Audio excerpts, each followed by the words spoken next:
وہ لوگ جاگ گئے ہیں، تایا ابو بھی جاگ گئے ہیں اور ان کے پاس بیٹھے ہوئے ہیں، کہتے ہیں کہ چائے کے لیے تمہیں بھی وہاں بلا لاؤں۔ سرفراز بھائی بول رہے تھے اور میرے رونگٹے کھڑے تھے۔ سرفراز بھائی کا کہنا ہے کہ میں مسحری پر موجود نہیں تھا، تو پھر کیا واقعی وہ سیاپوش اٹھا کر لے گئے تھے مجھے؟ اور جو کچھ میں نے دیکھا وہ خواب نہیں حقیقت تھا۔ اچانک ہی مجھے اپنے شانے کے پاس ایک ہلکی سی سوزش کا احساس ہوا اور میرا ہاتھ بے اختیار شانے پر پہنچ گیا۔ مجھے یاد آ گیا کہ جب پہلی بار عورت نے مجھ پر حملہ کیا تھا تو اس کا ناخن میرے شانے میں لگا تھا۔ میں نے دوبارہ اس پر ہاتھ پھیر کر اس سوزش کو محسوس کیا، لیکن سرفراز بھائی کو ابھی کچھ بتانا غیر مناسب تھا۔ مجھے یوں لگا جیسے کسی غیر مرئی قوت نے میری زبان کھولنے سے روک دی ہو۔ چلو بھائی، منہ ہاتھ دھو لو، کیا سوچ رہے ہو؟ منہ ہاتھ دھو کر آ جاؤ، سرفراز بھائی نے کہا اور واپس دروازے سے باہر نکل گئے۔ میں بری طرح الجھا ہوا تھا کہ رات کے واقعات خواب نہیں تھے۔ اگر خواب تھے تو پھر میں اپنی مسحری سے کیوں غائب تھا؟ سرفراز بھائی جس انداز میں بتا رہے تھے وہ غلط نہیں تھا۔ غسل خانے میں جا کر میں نے قمیض کے بٹن کھولے اور اپنے شانے کو دیکھنے لگا۔ شانے پر ناخن کا نشان واضح تھا، کھال ادھڑ گئی تھی اور ہلکا ہلکا خون نمودار ہو گیا تھا۔ بظاہر اس جگہ چوٹ لگنے کی کوئی وجہ نہیں تھی، اس کا مطلب ہے رات کی کہانی کوئی خواب نہیں تھی۔ منہ ہاتھ دھو کر باہر نکل آیا، طبیعت میں کھویا کھویا سا پن تھا، لیکن باہر آ کر میں نے سوچا کہ اگر ابھی سے ماما، دانیہ اور سرفراز بھائی کو اس کہانی میں لپیٹ لوں تو دوہری مشکل ہو جائے گی۔ فی الحال ہم یہ گھر چھوڑنے کی پوزیشن میں نہیں تھے۔ تایا ابو وغیرہ کی محبت، ہیرا اور سلطانہ کی اپنائیت کو چھوڑنے کو دل نہیں چاہتا تھا، اور پھر یہاں رہ کر ہی ہم پاپا کے بارے میں ساری معلومات حاصل کر سکتے تھے۔ لاہور میں ہمارا کوئی اور ٹھکانہ تھا بھی کہاں؟ یہ بات میں پوری طرح محسوس کر چکا تھا، اس لیے میں نے یہی فیصلہ کیا کہ ان لوگوں کو ابھی اس کہانی میں نہ الجھایا جائے۔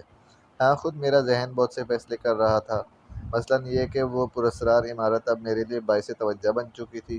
دیکھوں تو صحیح کہ اس عمارت کے کیا اسرار ہیں۔ تایا ابو، ماما، ہیرا، سلطانہ اور دانیہ بیٹھے ہوئے باتیں کر رہے تھے۔ چائے آ چکی تھی اور میرا انتظار کیا جا رہا تھا۔ میں ان کے درمیان جا کر بیٹھ گیا تو تایا ابو نے مسکرا کر مجھے دیکھتے ہوئے کہا، ہم لوگوں کے درمیان ایک معاہدہ طے پایا ہے۔ دیکھو شہاب بیٹے، ہمارے دلوں کی جو بھی کیفیت ہے اللہ جانتا ہے اور ہم جانتے ہیں، لیکن آخری فیصلہ یہی کیا گیا ہے کہ حوصلے سے کام لینا ہوگا۔ ہم لوگ سوچ سمجھ کر فیصلہ کریں گے کہ آگے ہمیں کیا اقدامات کرنے ہیں۔ حمیدہ، کہاں ہو بھائی، آؤ چائے بناؤ۔ یہ کہہ کر انہوں نے حمیدہ کو آواز دی۔ میں بناتی ہوں ابو، ہیرا نے کہا۔ دانیہ اس کے ساتھ ہی اٹھ گئی تھی۔ بے شک پاپا کی موت کا غم سب کے سینوں میں موجود تھا، لیکن صبر بنیادی چیز ہوتی ہے۔ دانیہ نے بھی اپنے آپ کو سنبھال لیا، چنانچہ چائے بنا کر سب کو دی گئی، اور اس کے بعد آیا ابو چائے کے چھوٹے چھوٹے گھونٹ لیتے ہوئے بولے، بھابھی صاحبہ، ایک درخواست کرنا چاہتا ہوں آپ سے۔ بے شک آپ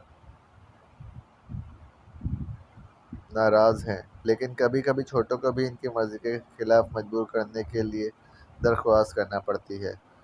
ماما چونک کر تایا ابو کی طرف متوجہ ہو گئیں، ویسے بھی وہ اس ماحول سے کافی حد تک ناآشنا تھیں۔ تایا ابو کچھ لمحے خاموش رہے، پھر انہوں نے کہا، میں اس وقت آگے کے لیے ایک لائحہ عمل چاہتا ہوں۔ سرفراز بیٹے، آپ بڑے ہیں، شہاب بھی بردبار اور سنجیدہ ہیں، میں آپ تینوں سے یہ سوال کرتا ہوں کہ کیا آپ واپس بحرین جائیں گے؟ اس سوال سے سرفراز بھائی کسی قدر بے چین ہو گئے۔ انہوں نے کہا، تایا ابو، میں وہاں نوکری کرتا ہوں۔ بیٹے، آپ دونوں ہونہار ہیں، یہاں کئی علاقوں میں آپ کی زمینیں ہیں اور ان سے خاصی آمدنی بھی ہو جاتی ہے۔ اس کے علاوہ بھی بہت کچھ ہے جو بے شک میرے علم میں نہیں ہے۔ تم یوں کرو سرفراز میاں کہ ظاہر حسین سے ملنے کے بعد جب تمہاری جائیداد امتیاز احمد کے بینک بیلنس کے بارے میں ساری معلومات حاصل ہو جائیں تب فیصلہ کر لینا۔ میرا خیال ہے تم بحرین میں جو نوکری کر رہے ہو وہ بالکل غیر ضروری ہو جائے گی۔ اللہ کا دیا ہمارے پاس بہت کچھ ہے، بحرین یا پاکستان سے باہر۔ امتیاز احمد صرف ایک عمل کے تحت چلے گئے تھے، ان کی کوئی معاشی مجبوری نہیں تھی۔ میرا مطلب تم سمجھ رہے ہو گے بیٹا، اب تمہیں وہاں رہنے کی کوئی ضرورت نہیں ہے۔ پاکستان تمہارا اپنا ملک ہے، اپنے دیس کی بات ہی کچھ اور ہے۔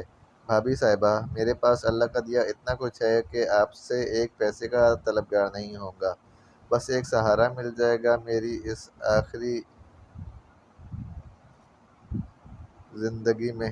پاکستان تم دونوں کا گھر ہے، یہاں رہو بیٹا، سب ٹھیک ہو جائے گا۔ جو تم سے ملے اس سے پیار سے ملو، اور جو تمہاری آنکھوں میں آنکھیں ڈال کر کھڑا ہو تو اس کی پلکیں جھپکوا دو۔ تم ایسا کر سکتے ہو؟ تایا ابو، آپ یقین کریں ہم بے شک برے حالات میں یہاں آئے ہیں اور ہمیں پاپا کی موت کی خبر ملی ہے۔ ہم غم میں ڈوبے ہوئے ہیں، لیکن اس کے باوجود مجھے یہاں کی ہوائیں اپنی اپنی سی لگتی ہیں، اور میں کھل کر یہ بات کہتا ہوں کہ میرا دل پاکستان میں رہنے کو چاہتا ہے۔ دیکھ لیں گے، بس ایک بار مجھے منامہ جانا پڑے گا، پاپا کے بھی وہاں کچھ حسابات ہیں۔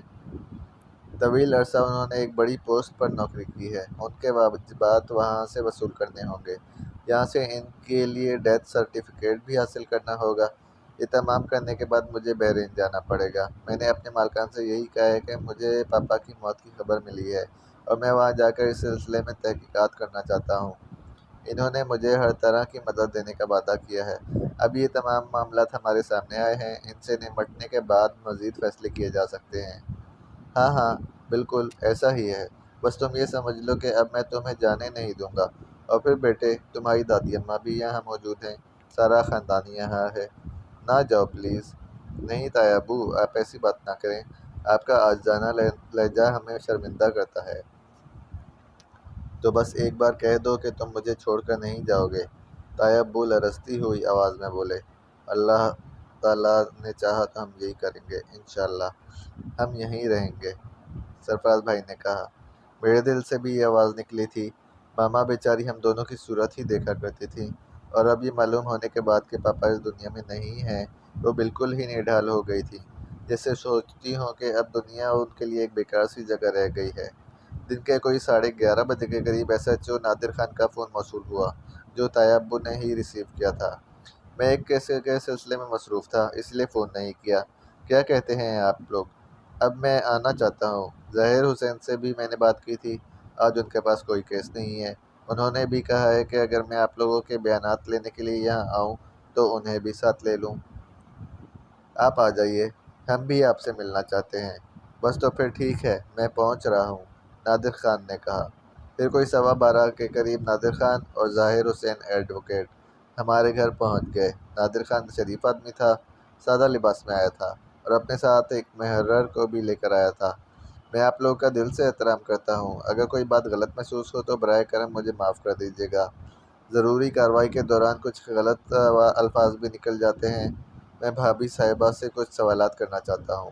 ماما کچھ گھبرا سی گئیں، ویسے بھی وہ بہت زیادہ بولنے کی عادی نہیں تھیں، کم گو تھیں اور پیچیدگیوں سے گھبراتی تھیں۔ تاہم تایا ابو نے کہا، ہاں آپ پوچھ لیجیے جو بھی پوچھنا چاہتے ہیں۔ بھابھی صاحبہ، اولاد سے والدین کا گہرا رشتہ ہوتا ہے، لیکن بعض چیزیں ایسی ہوتی ہیں جو صرف بیگمات تک محدود رہتی ہیں۔ کیا آپ بتا سکتی ہیں کہ امتیاز صاحب کے ملک چھوڑ کر جانے کی کیا وجوہات تھیں، جبکہ آپ لوگ کافی دولت مند اور صاحب جائیداد ہیں؟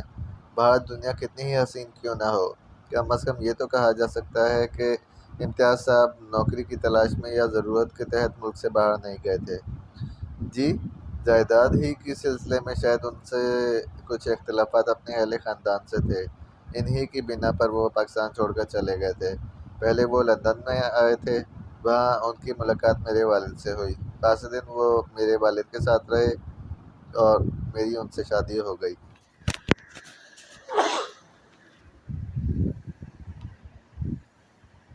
میرے والد صاحب کا انتقال ہو گیا۔ منامہ کی کمپنی سے ان کے معاملات لندن ہی میں چل رہے تھے، اس کمپنی نے انہیں طلب کر لیا۔ پہلے وہ پروڈکشنل سپروائزر رہے اور اس کے بعد ترقی کرتے کرتے جنرل مینیجر کے عہدے تک پہنچ گئے۔ ایک معقول تنخواہ اور ایک عزت کا مقام انہیں ملا ہوا تھا۔ پاکستان میں چونکہ ہماری جائیداد تھی، وہ اکثر یہاں آتے رہتے تھے اور اپنے حسابات وصول کر کے 10-15 دن کے اندر واپس لوٹ جاتے تھے۔ اس کی تصدیق میں بھی کرتا ہوں، ظاہر حسین نے کہا۔ جی، نادر خان نے اپنے ساتھ آئے ہوئے محرر کو اشارہ کیا اور محرر تیز رفتاری سے ماما کا یہ بیان لکھنے لگا۔ پھر نادر خان نے کہا، یہاں انہوں نے اپنے اختلافات کے بارے میں نہیں بتایا، کسی دشمنی کی نشاندہی بھی نہیں کی؟ بالکل نہیں۔ ٹھیک، تو پھر اب ظاہر حسین صاحب ہمیں کیا کرنا چاہیے؟ ان لوگوں کی طرف سے امتیاز احمد کی موت کی رپورٹ درج کیجیے اور ان لاشوں کے سلسلے میں کارروائی کی تفصیل بھی۔ میں نے جیسا کہ آپ کو بتایا تھا کہ آپ لوگوں کی اس نشاندہی کے بعد میں نے فلیٹ کو دوبارہ سیل کرا دیا ہے۔ میں چاہتا ہوں ظاہر حسین صاحب کہ میں آپ کے اور ان دونوں حضرات کے سامنے فلیٹ کی تلاشی لوں۔ حالانکہ اس سلسلے میں ذمہ داری میری ہی ہے، لیکن میں آپ کو ان معاملات میں شریک رکھنا چاہتا ہوں۔ یہ آپ کی بڑائی ہے ایس ایچ او صاحب۔ میں جانتا ہوں آپ حیرت انگیز طور پر ہمارے ساتھ تعاون کر رہے ہیں۔ کچھ چیزیں ہیں جنہیں اب خاص طور سے دیکھنا ہوگا۔ میں فنگر پرنٹس ایکسپرٹ کو فلیٹ پر طلب کر لوں گا۔ پوسٹ مارٹم رپورٹ میں لے کر آیا ہوں، اگر آپ چاہیں تو دیکھ لیں۔ ہاں ضرور، سرفراز نے کہا۔ اس کے علاوہ میں دیکھوں گا کہ کن ذرائع سے میں رمزی صاحب کے بارے میں معلومات حاصل کر سکتا ہوں۔ مثلاً جس کمپنی نے یہ فلیٹ بنائے ہیں، اس کمپنی میں اس فلیٹ کی رجسٹری کس کے نام سے ہے، یا اور بہت ساری باتیں۔ رمزی صاحب کا پتہ چلنا ضروری ہے۔ یہ ابتدائی کام ہم کر لیتے ہیں، پھر اس کے بعد دیکھیں گے کہ کیا صورتحال ہوتی ہے۔ میں آپ سے ایک درخواست کروں گا ایس ایچ او صاحب، طاہر ابو نے کہا۔ ہاں بتائیے، کیا اس قبر کی نشاندہی ہو سکے گی جہاں لاوارث لاش کے طور پر ہی صحیح میرے بھائی کو دفن کیا گیا ہے؟ ہسپتال سے پتہ چل جائے گا۔ میں معلومات حاصل کر کے آپ کو اس قبر تک لے جاؤں گا، ایس ایچ او نے کہا۔ اس دوران میں اور سرفراز بھائی پوسٹ مارٹم رپورٹ کو دیکھتے رہے تھے۔ حالانکہ میڈیکل لینگویج میں تھی، لیکن تھوڑی بہت ہماری سمجھ میں بھی آ رہی تھی۔ رپورٹ میں موت کی وجہ دم گھٹنا بتایا گیا تھا۔ گردن وغیرہ پر کسی دباؤ کے نشانات نہیں ملے تھے۔ جسم پر کوئی نشان وغیرہ نہیں تھا، بس دم گھٹنے سے موت واقع ہو گئی تھی۔ یہ رپورٹ نادر خان کو واپس کر دی گئی۔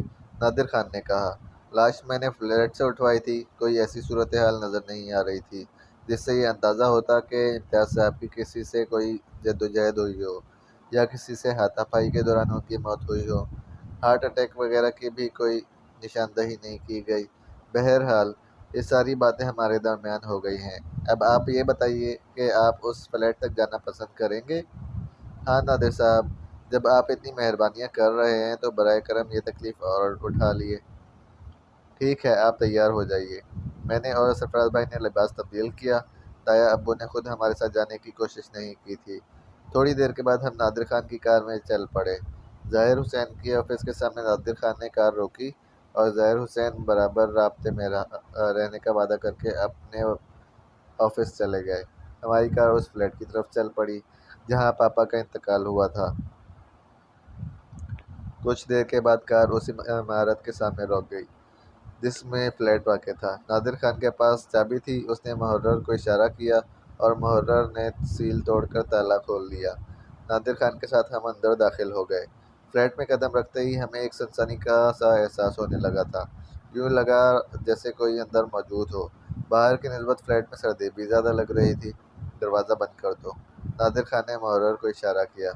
پھر سرفراز بھائی سے بولا، آئیے۔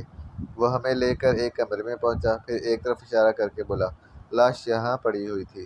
میں نے اور سرفراز بھائی نے اس جگہ کو دیکھا۔ دل پر ایک دباؤ سا محسوس ہوا اور آنکھوں میں آنسو ڈبڈبائے۔